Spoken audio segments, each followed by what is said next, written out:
नमस्कार, सभी बच्चों का स्वागत है आज की इस वीडियो में, जो कि है बीए एनईपी सेकंड सेमेस्टर की। सब्जेक्ट है पॉलिटिकल साइंस। पेपर का नाम है पॉलिटिकल थ्योरी एंड कंसेप्ट, यानी कि जितनी भी राजनीति विज्ञान की थ्योरी हैं और उनके जो कंसेप्ट हैं, जो उनकी अवधारणाएं हैं, और जिसका कोड है आपका A060201T, यानी कि सेकंड सेमेस्टर जिन बच्चों को भी अभी पेपर होने वाला है उनके लिए आज की वीडियो बहुत इंपॉर्टेंट है। लगभग 2 यूनिट के नोट्स हम कवर करेंगे, उसके भी इम्पोर्टेंट टॉपिक लेंगे हम। जैसे कि इसमें यूनिट नंबर 2 जो है वो है आपकी राजनीति विज्ञान के अध्ययन के दृष्टिकोण, जिसमें 2 दृष्टिकोण आपको पढ़ने हैं। एक तो पारंपरिक है, जिसको हम बोलते हैं ट्रेडिशनल अप्रोच, और दूसरा है मॉडर्न अप्रोच, यानी कि आधुनिक दृष्टिकोण, approaches to the study of political science. तो सबसे पहले हम पढ़ते हैं कि अप्रोच यानी कि जो दृष्टिकोण है वो क्या होता है। राजनीति विज्ञान के अध्ययन के दृष्टिकोण जो है किसी राजनीतिक घटना को देखने और फिर उसे समझने का तरीका। कोई भी राजनीतिक घटना घटी और उसको समझने का जो तरीका है, उसी को राजनीति विज्ञान के अध्ययन के दृष्टिकोण और विधियां, यानी कि इसको जो देखने की जो विधियां वो कई हैं। उसमें आपकी एक तो होगी पारंपरिक और दूसरी है इसकी आधुनिक या फिर वैज्ञानिक दृष्टिकोण। तो जो आधुनिक है उसको हम वैज्ञानिक दृष्टिकोण भी बोलते हैं और आधुनिक भी बोलते हैं, और दूसरा है पारंपरिक।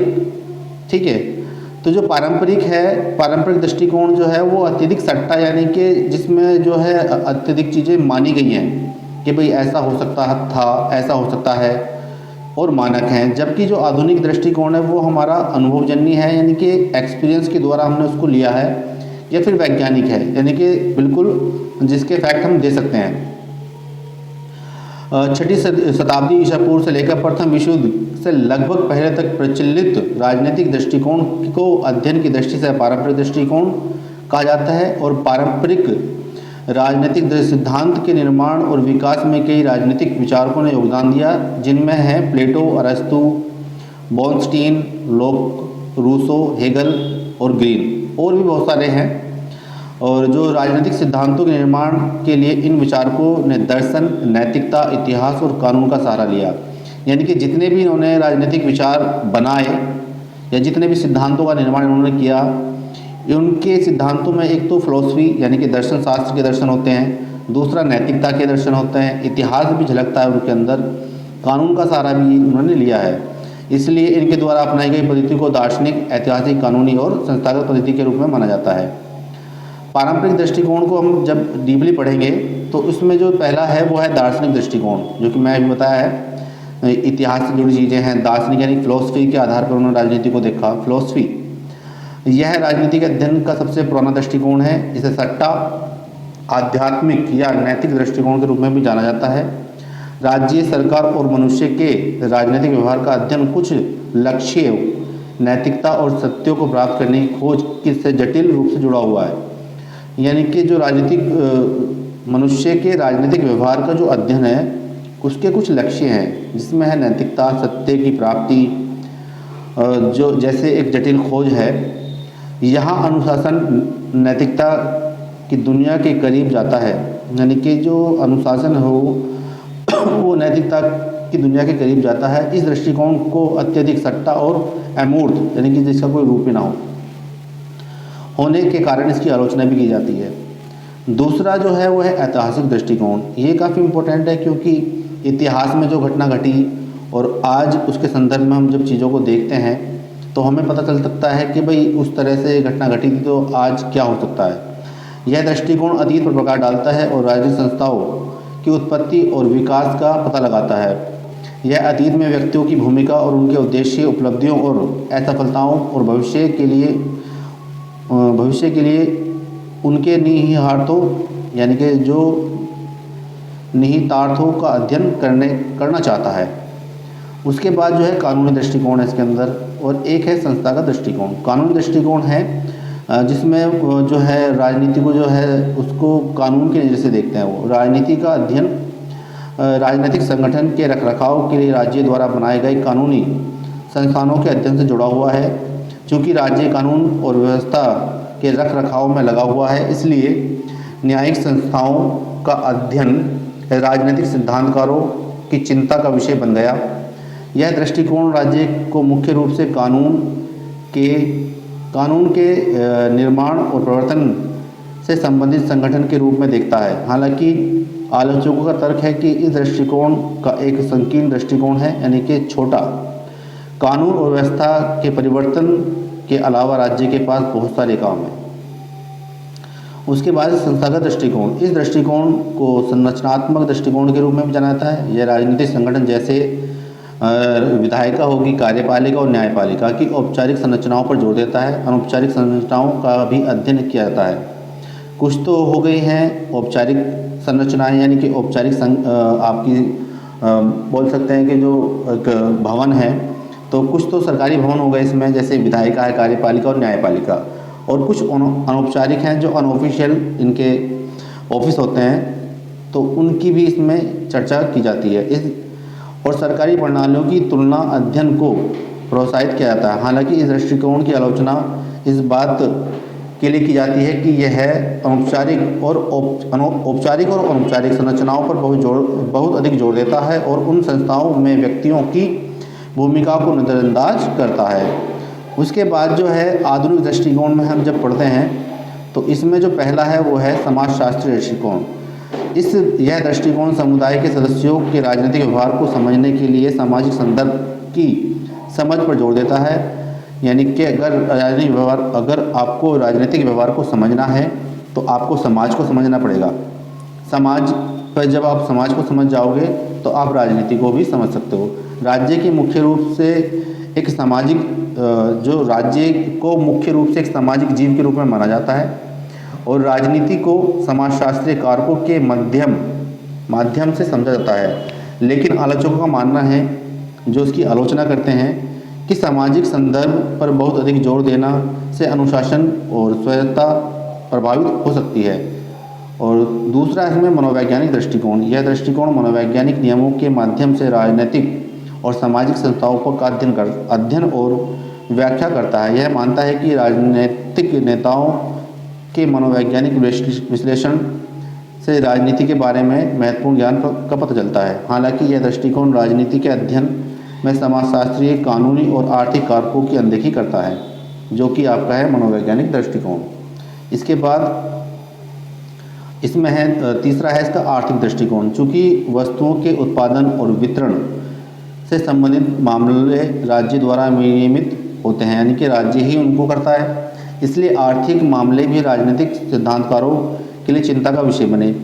यह दृष्टिकोण आर्थिक मामलों को विनियमित करने में राज्य की भूमिका पर जोर देता है कि यानी कि इस सिद्धांत के अनुसार कि राज्यों को जो है आर्थिक मामलों को भी अपने हाथों में रखना चाहिए। और तर्क देता है कि आर्थिक मामले राज्य की राजनीतिक प्रक्रिया से घनिष्ठ रूप से जुड़े हुए हैं और दोनों एक साथ आपस में जुड़े हुए हैं। यह दृष्टिकोण व्यक्तियों के राजनीतिक और आर्थिक जीवन को जोड़ने और समझने की ओर झुका हुआ है। हालांकि यह दृष्टिकोण केवल आर्थिक कारकों को ध्यान में रखता है और सामाजिक और मनोवैज्ञानिक कारकों जैसे अन्य कारकों की अनदेखी करता है। व्यवहारिक दृष्टिकोण है चौथा इसका। यह दृष्टिकोण राजनीतिक व्यवहार पर ध्यान केंद्रित करता है और राजनीतिक संदर्भ में मनुष्यों के दृष्टिकोण और वरीयताओं का अध्ययन करता है।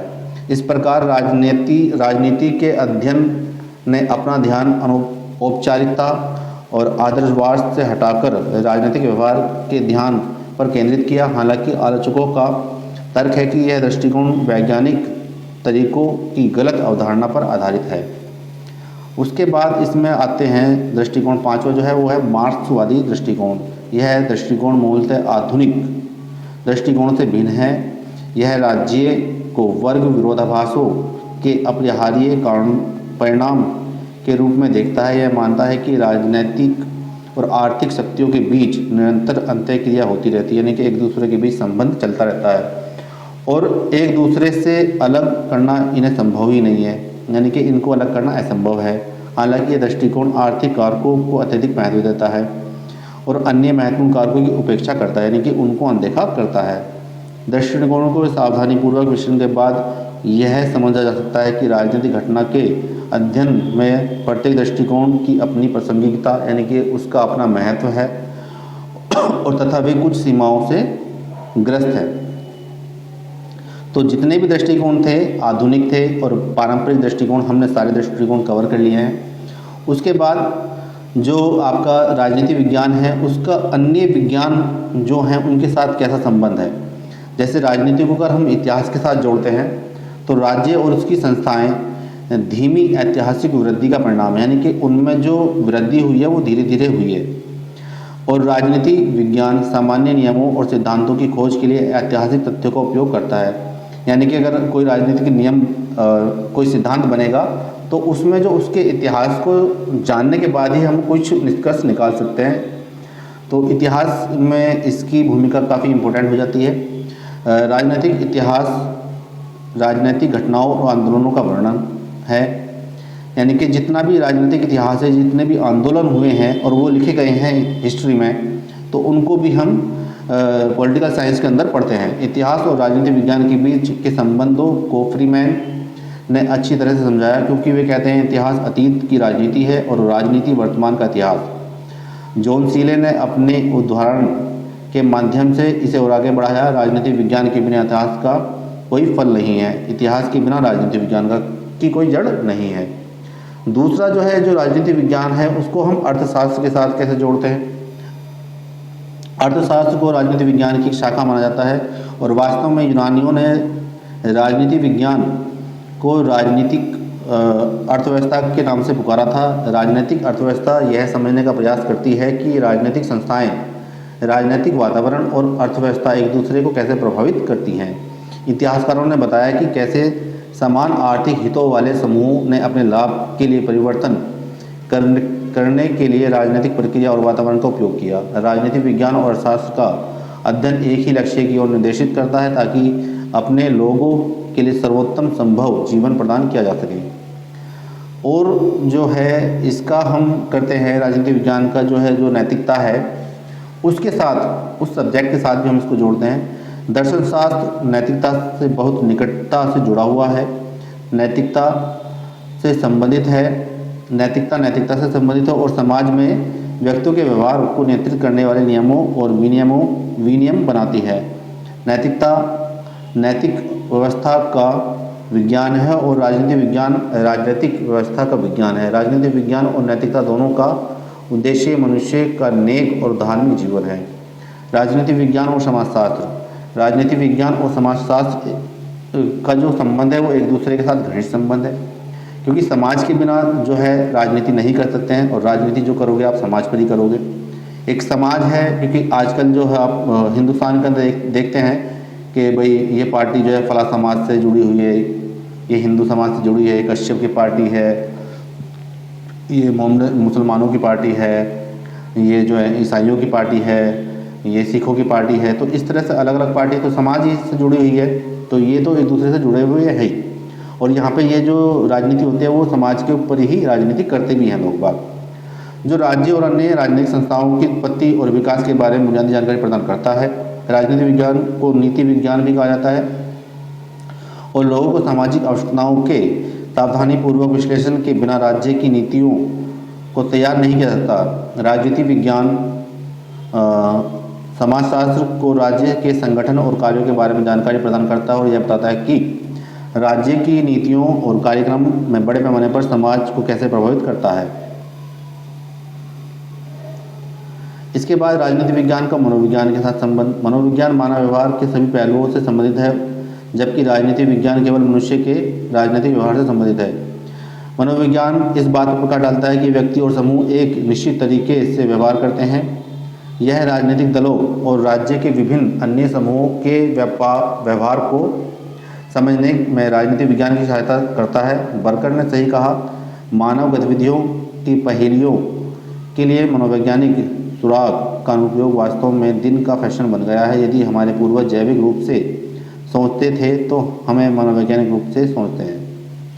राजनीति विज्ञान का लोक प्रशासन से संबंध। राजनीति विज्ञान का लोक प्रशासन से गैर संबंध है और वास्तव में लोक शब्द का अर्थ सरकार है। हालांकि लोक प्रशासन में गैर सरकारी संगठनों का अध्ययन भी शामिल है। लोक प्रशासन सरकारी नीतियों का क्रियान्वयन है और राजनीति विज्ञान नीति निर्माण की प्रक्रिया से संबंधित है। राजनीति विज्ञान और लोक प्रशासन के उद्देश्य में समानता है क्योंकि दोनों का उद्देश्य। लाइक करें, शेयर करें, कमेंट करें।